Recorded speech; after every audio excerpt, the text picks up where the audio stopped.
Good evening Anusha. మొత్తంగా మాత్రం గుజరాత్ అహ్మదాబాద్ లో దేశ విమానయాన ఆ చరిత్రలోనే ఒక పెద్ద దుర్ఘటన అని చెప్పవచ్చు. దాదాపు ఒక 242 మంది ప్రయాణికులతో ప్రయాణిస్తున్నటువంటి ఎయిర్ ఇండియా విమానము ఒక్కసారిగా కుప్పగూలడము, దాంట్లో అనేక మంది 100 మందికి పైగా చనిపోయినట్టు తెలుస్తూ ఉంది. సో ఇంకా సహాయక చర్యలు కార్యక్రమాలు కొనసాగుతున్నాయి. 1:35 ఎయిర్ ఇండియా 171 విమానము గుజరాత్ లోని అహ్మదాబాద్ సర్దార్ వల్లభాయ్ పటేల్ ఎయిర్పోర్ట్ నుంచి లండన్ బయలుదేరాల్సి ఉంది. సో మొత్తం 1:35 టేకాఫ్ అయింది. టేకాఫ్ అయిన కొద్ది క్షణాల్లోనే ఒక్కసారిగా 825 అడుగుల ఎత్తు నుంచి విమానం కుప్పగూలింది. అది కూడా జనవాసాలపైన కుప్పగూలింది. ఒక్కసారిగా కుప్పగూలగానే మంటలు చెలరేగాయి, పెద్ద ఎత్తున దట్టమైన పొగలు అలుముకున్నాయి. సో ఆ ఒక్కసారిగా దుర్ఘటనతోనే ఆ ప్రమాదంలో మనం చూస్తే చాలా హృదయ విదాయక సంఘటనలు కనబడుతూ ఉన్నాయి. ప్రమాదం జరిగిన పరిస్థితి ఆ స్థలంలో చూస్తూ ఉంటే మంటల దాటికి కొన్ని మృతదేహాలు ఎక్కడికక్కడ కాలిపోయినట్టు కూడా కనబడుతూ ఉన్నాయి. సో ఇది పెద్ద దుర్ఘటనగా మనం అనుకోవాలి, భావించాల్సి ఉంటుంది. ఇప్పటికే దీనికి సంబంధించినటువంటి ఈ ప్రమాద ఘటన పైన పూర్తి స్థాయిలో విమానయాన శాఖ ఆదేశాలు జారీ చేసింది. విచారణ కొనసాగించాలని, ఎప్పటికప్పుడు అక్కడ ఉన్నటువంటి పరిస్థితి కావచ్చు, సహాయక చర్యలపైనటువంటి మొత్తం కూడా వివరాలను సేకరించే ప్రయత్నం ప్రధాని నరేంద్ర మోడీ చేస్తున్నారు. అదే పనిలో ఉంటున్నారు. అమిత్ షా అదేవిధంగా కేంద్ర మంత్రి విమానయాన శాఖ మంత్రి రామ్మోహన్ నాయుడుతో ఎప్పటికప్పుడు వివరాలు సేకరించే పనిలో పడ్డారు. అయితే మొత్తంగా ఈ ప్రమాదం జరగడానికి కారణాలు ఏంది అనే దానిపైన రకరకాల చర్చలు వస్తున్నాయి. ముఖ్యంగా ఇంజన్ ఫెయిల్ అయిందని చెప్పేసి మనకు ఒక అనుమానం, సందేహం వ్యక్తం చేస్తున్నారు. సో అక్కడ ఉన్నటువంటి ఎయిర్ ఇండియా విమానం ఇంజన్ ఫెయిల్ అవడం కారణంగానే టేకాఫ్ అయిన క్షణాల్లో కుప్పగూలిందని చెప్తా ఉన్నారు. సో కొంతమంది నిపుణులకు సంబంధించి మనం మాట్లాడిన సందర్భంలో కూడా ఇది ఇంజన్ ఫెయిల్ అవడం కారణంతోనే ఇట్లాంటి ప్రమాదం జరిగి ఉండొచ్చు అని చెప్పేసి మనకు చెప్తా ఉన్న పరిస్థితి కనబడుతుంది. అయితే ఇది కాని పక్షంలో ఈ విమానానికి పక్షికి అడ్డొస్తే కనుక ఇలాంటి ప్రమాదం జరుగుతూ ఉంది. ఎందుకంటే చాలా రేర్ గా జరుగుతూ ఉంటాయి. ల్యాండింగ్ సమయంలో మన గతంలో ఎక్కువ సంబంధించి విమానాలు ల్యాండ్ అయ్యే సమయంలో ప్రమాదాలు జరుగుతాయి. టేకాఫ్ టైంలో అతి కొద్దిగా ప్రమాదాలు చాలా తక్కువ శాతం అని చెప్పవచ్చు. అది కూడా ఇంజన్ ఫెయిల్యూర్ చాలా రేరెస్ట్ కండిషన్స్, అట్లాంటి పరిస్థితుల్లో మాత్రమే ఇలాంటి విమానాలు కుప్పగూలుతాయని చెప్తా ఉన్నారు. అందులో ఒకటి మనకి ఇప్పుడు చెప్తా ఉంది, ఇంజన్ ఫెయిల్ అవడమా లేదంటే పక్షికిన అడ్డొచ్చి ఇట్లాంటి ప్రమాదం జరిగింది అని చెప్పేసి దీనికి నిపుణులు చెప్తా ఉన్నారు. అయితే మనకు అక్కడ స్థానికంగా కావచ్చు, అక్కడ ఉన్నటువంటి సర్దార్ వల్లభాయ్ పటేల్ ఎయిర్పోర్ట్ సిబ్బంది చెప్తున్న పరిస్థితి, వాళ్ళు చెప్తున్న మాట ప్రకారం ఏంటంటే విమానం చెట్టు ఢీకోవడంతో పడిపోయింది అని చెప్పేసి వాళ్ళు ప్రాథమికంగా చెప్తా ఉన్నారు. సో దీనికి సంబంధించి ఇప్పటికే ఎయిర్ క్రాఫ్ట్ డీజీకి సంబంధించి పూర్తి స్థాయిలో ఈ యొక్క ప్రమాద ఘటన పైన విచారణకు ఆదేశించి తెలుస్తా ఉంది. వాళ్ళు ఎక్కడే ఆ బృందం కూడా మరి కాసేపట్లో అక్కడ చేరుకోబోతా ఉంది. ప్రమాదం సంబంధించినటువంటి పూర్తి స్థాయి అసలు ఎలా జరిగింది అనే విషయంపై ఆరాధిస్తూ ఉన్నారు. సో ఇక్కడ ప్రమాదంకు సంబంధించి కొద్ది క్షణాల ముందు మొత్తం 242 మందితో ఈ యొక్క ఎయిర్ ఇండియా విమానం బయలుదేరింది. అందులో దాదాపుగా 169 మంది భారతీయులు ఉన్నారు, 53 మంది సంబంధించి బ్రిటన్ దేశస్తులు ఉండగా 7 పోర్చుగల్, అదేవిధంగా 1 కెనడియన్. సో మొత్తంగా 242 మంది ఉన్నారు. అందులో 10 మంది సిబ్బంది, 2 పైలట్లు. ఈ 242 మందితో పోతున్నటువంటి విమానం ఒక్కసారిగా కుప్పగూలడము, అది కూడా 800 అడుగుల పైనుంచి కాబట్టి వారి పరిస్థితి ఎలా ఉంటుందో మనము అంచనా వేయవచ్చు. చాలా పెద్ద దుర్ఘటన ఇది. సో ఒక్కసారి కుప్పగూలగానే మంటలు చెలరేగాయి, దట్టమైన పొగలు కూడా అలుముకున్నాయి. సో మన ప్రమాదం ఎంతసేపు విమానంలో ఉన్న ప్రయాణికులు వారి సిబ్బంది గురించి ఆలోచిస్తున్నాం.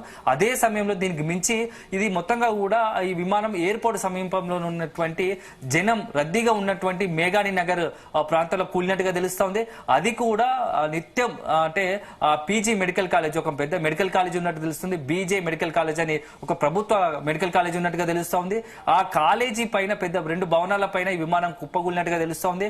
ఆ సమయంలో విమానం కూలిన సమయంలో విద్యార్థులంతా, అక్కడ ఉన్నటువంటి మెడికల్ విద్యార్థులంతా లంచ్ చేస్తున్నారు. సో ఈ యొక్క విమానం కూలిన ప్రాంతము ఆ మెడికల్ కాలేజీ భవనాలపై పడడంతో ఆ లంచ్ చేస్తున్నటువంటి విద్యార్థులు దాదాపుగా ఒక 20 మందికి పైగా విద్యార్థులు, అదే యువ డాక్టర్లు చనిపోయినట్టుగా తెలుస్తా ఉంది. సో ఇది చాలా బాధాకరమైన విషయం అని తెలుస్తా ఉంది.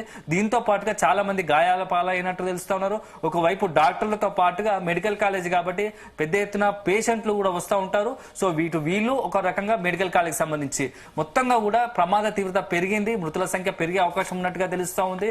సో ఇప్పుడు మనకు అందుతున్న సమాచారం ప్రకారం 100 మందికి పైగా విమానంలో ఉన్నటువంటి వారు చనిపోతే 20 మందికి పైగా అక్కడ ఉన్నటువంటి స్థానికులు, ఇప్పుడు పీజీ మెడికల్ విద్యార్థులు కావచ్చు, డాక్టర్లు కావచ్చు, ఇంకా ఇతరత్ర కొంతమంది స్థానికంగా అక్కడ ఉన్నటువంటి స్థానికులు, పేషెంట్లు చనిపోయినట్టుగా తెలుస్తోంది. సో ప్రమాద తీవ్రత పెరిగిపోయే పరిస్థితులు కనబడుతూ ఉన్నాయి. ఈ నేపథ్యంలోనే ఎవరైనా ఈ ప్రమాదం వల్ల, ఈ విమాన ప్రమాదం వల్ల, కుప్పగూల ప్రమాదం వల్ల ఎవరైతే ఇంకా క్షతగాత్రులు గాయాల పాలైనారో వాళ్ళందరినీ త్వరితగతిన కాపాడేందుకు ప్రయత్నం చేస్తా ఉన్నారు. ఎన్డీఆర్ఎఫ్ బృందాలు రంగంలో దిగాయి.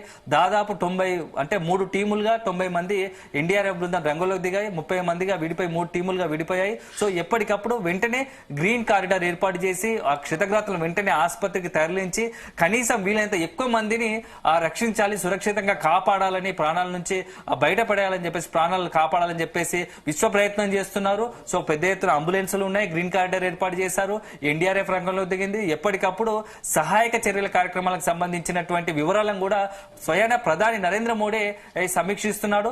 ఇప్పటికే రామ్మోహన్ నాయుడు విజయవాడ నుంచి కేంద్ర విమానయాన శాఖ మంత్రిగా ఉన్నటువంటి రామ్మోహన్ నాయుడు విజయవాడలో ఉన్న తన పర్యటనను అర్ధాంతరంగా ముగించుకొని హుటాహుటిన అహ్మదాబాద్ కు బయలుదేరారు. అక్కడ ఉన్నటువంటి పరిస్థితులను ఫోన్లో నిత్యం సమీక్షిస్తున్నాడు.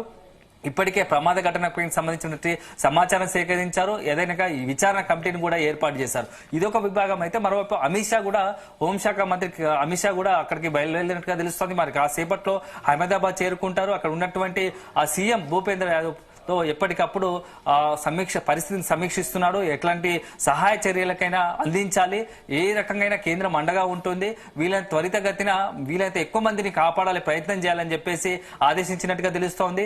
ప్రధాని నరేంద్ర మోడీ ఆదేశంతో ఇటు రామ్మోహన్ నాయుడు, అదేవిధంగా అమిత్ షా ఇద్దరు కూడా రంగంలో దిగి సహాయక చర్యలు అందించేందుకు ప్రయత్నం చేస్తా ఉన్నారు. ఎప్పటికప్పుడు గుజరాత్ సీఎంతో సమీక్షిస్తూ సహాయ చర్యలను పాల్గొంటున్నట్టుగా తెలుస్తా ఉంది. మొత్తంగా ఒక పెద్ద ఘటన దేశ చరిత్రలో, విమానయాన శాఖ చరిత్రలో ఇది పెద్ద దుర్ఘటన అని చెప్పవచ్చు. ఒకవైపు ఎయిర్ ఇండియా విమానం ఇలాంటి దుర్ఘటన కావడం ఏందా అని చెప్పేసి సర్వత్రా ఒక ఆందోళన నెలకొంది. అసలు ప్రమాదానికి కారణాలు ఏంటి అని చెప్పేసి ఆరాధీసే ప్రయత్నం చేస్తా ఉన్నారు. ఇది కేవలం ప్రమాదమనా లేకుంటే ఏదైనా కుట్ర కోణం దాగుందా అని చెప్పేసి కూడా ఒక ఆరాధీసే ప్రయత్నం చేస్తా ఉన్నారు. ఎందుకంటే లండన్ వెళ్లాల్సిన విమానము కాసేపటి క్రితమే, అంటే 1:35 సర్దార్ వల్లభాయ్ పటేల్ ఎయిర్పోర్ట్ నుంచి బయలుదేరిన విమానము అంతకు ముందు ఢిల్లీ నుంచి అహ్మదాబాద్ చేరుకుంది. సో ఎట్లాంటి సాంకేతిక లోపం లేదు, సురక్షితంగా ఉంది, అంతా బాగానే అహ్మదాబాద్ చేరుకుంది. కానీ ఒక్కసారిగా అహ్మదాబాద్ నుంచి లండన్ కు బయలుదేరుతున్న క్రమంలో టేకాఫ్ అయిన 3 నిమిషాలకు, 1:35 టేకాఫ్ అయింది.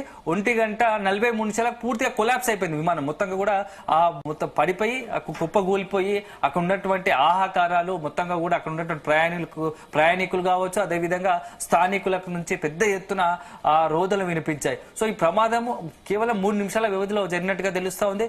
ఇంత ప్రమాదం జరగడానికి కారణం ఏందనే దానిపైన ఇప్పుడు అంతా దృష్టి పెట్టినట్టుగా తెలుస్తోంది. విమానయాన శాఖతో పాటుగా ఇటు ఎయిర్ ఇండియాకి సంబంధించినటువంటి సిబ్బంది కూడా ఈ ప్రమాద ఘటనపైన సమీక్షిస్తున్నారు, విచారించే ప్రయత్నం చేస్తా ఉన్నారు. అయితే ముఖ్యంగా మనకు అక్కడ ఉన్నటువంటి ప్రమాదం జరిగే సమయంలో ఇంజన్ ఫెయిల్యూర్ అని చెప్పేసి డీజీసీఏకు ఎవరైతే మనకు సంబంధించినటువంటి అక్కడ పైలట్ సమాచారం అందించినట్టుగా తెలుస్తా ఉంది. ఆ పైలట్ సంకేతాలు ఆ కాక్పిట్ లో నమోదైనట్టుగా తెలుస్తోంది. ఇంజన్ ఫెయిల్యూర్ అని చెప్పేసి ఒక మెసేజ్ పాస్ చేసినట్టుగా ప్రచారం జరుగుతుంది. దీంట్లో నిజమెంత అనేది మాత్రం మనం కొంత అధికారికంగా ప్రకటన రావాల్సి ఉంటుంది. సో మొత్తంగా కూడా ఆ పైలట్ సుబిత్ సబర్వాల్ సుదీర్ఘ అనుభవం కలిగిన వ్యక్తి, దాదాపుగా 8,200 గంటలు ఆ విమానాన్ని నడిపిన చరిత్ర ఉంది. సుదీర్ఘ అనుభవం కలిగిన వ్యక్తి, సో మంచి నిపుణుడుగా తెలుస్తూ ఉంది. అలాంటి సుమిత్ సబర్వాల్ ఆ పైలట్ గా ఉన్నాడు. మరొక ఉన్నటువంటి కో పైలట్ కూడా కెల్విన్ క్లందర్ కూడా, అతను కూడా చాలా దాదాపు 1100 గంటల పాటు విమానాన్ని నడిపిన ఆ పరిస్థితి ఉంది. సో అనుభవం చాలా సీనియారిటీ అనుభవం కలిగినటువంటి పైలట్ కో పైలట్ ఉన్నటువంటి ఎయిర్ ఇండియా విమానానికి ఈ ప్రమాదం జరగడానికి కారణాలు ఏందనే దానిపైన ఇప్పుడు అందరూ కూడా దృష్టి పెట్టినట్టుగా తెలుస్తా ఉంది. ఏదేమైనా ఈ ప్రమాదంలో దాదాపుగా 242 మంది ప్రాణాలు, విమానంలో ఉన్న వారి ప్రాణాలు గాలే కలిసిపోయాయి. అదే సందర్భంలో ఇక స్థానికంగా ఎక్కడైనటువంటి మేఘాని నగర్ ఉన్నటువంటి ఆ ఎయిర్పోర్ట్ పక్కన ఉన్నటువంటి మేఘాని నగర్ ప్రాంతంలో కుప్పగూలడంతో ఆ స్థానికంగా కూడా కొంతమంది 20 మందికి పైగా మృత్యువాత పడ్డట్టుగా తెలుస్తా ఉంది. ఒక పెద్ద దుర్ఘటన. దీనికి సంబంధించి దేశం మొత్తం, యావత్ దేశం మొత్తం కూడా కొంత దిగ్భ్రాంతి చెందినని చెప్పవచ్చు. ప్రముఖులంతా కూడా, ముఖ్య నాయకులతో పాటు ఇతర ప్రముఖులంతా కూడా ఈ ప్రమాద ఘటనకు సంబంధించి ఆ దిగ్భ్రాంతి వ్యక్తం చేస్తూ ట్వీట్లు తెలుపుతా ఉన్నారు. ఇప్పటికే ప్రమాదానికి సంబంధించి ఎక్కడైతే ఎయిర్పోర్ట్ కి సంబంధించి సిబ్బంది కూడా ఒక హాట్ లైన్ ఏర్పాటు చేసింది. దానికి సంబంధించి హాట్ లైన్ ఏర్పాటు చేసి ఎప్పటికప్పుడు సమాచారం అందించే ప్రయత్నం చేస్తూ ఉంది. సో దీంతో పాటుగా అక్కడ ఉన్నటువంటి పరిస్థితులను ఎప్పటికప్పుడు సమీక్షిస్తూ ప్రధాని నరేంద్ర మోడీ కావచ్చు అక్కడ రాష్ట్ర ప్రభుత్వానికి అందజేస్తా ఉన్నారు. ఒక పెద్ద దుర్ఘటన అనుష చెప్పవచ్చు అనుష.